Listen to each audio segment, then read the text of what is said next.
ভারতে অনুপ্রবেশের মামলায় বিএনপি নেতা সালাউদ্দিন আহমেদকে বেকসুর খালাস দিয়েছে শিলংয়ের আদালত।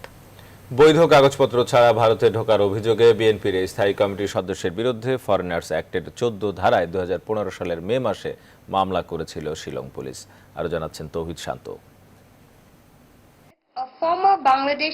গণতন্ত্র হত্যা দিবস পালনে বাধা দেওয়ার কারণে ২০১৫ সালের ৫ই জানুয়ারি থেকে বিএনপি অবরোধের ডাক দেয়। টানা অবরোধ হরতালের মধ্যে দলটির যুগ্ম মহাসচিব সালাউদ্দিন আহমেদ সে সময় গোপন স্থান থেকে বিবৃতি পাঠিয়ে কর্মসূচি ঘোষণা দিতেন।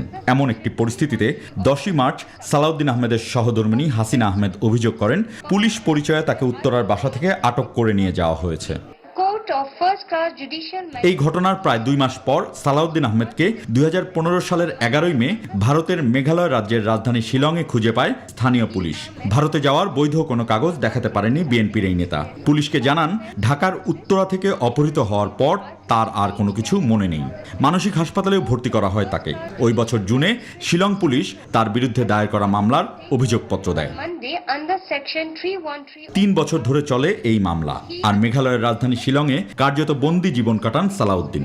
অবশেষে শুক্রবার বিএনপির এই নেতাকে নির্দোষ ঘোষণা করে মামলা থেকে বেকসুর খালাস দেন শিলং আদালত। তৌহিদ শান্ত, নিউজ 24।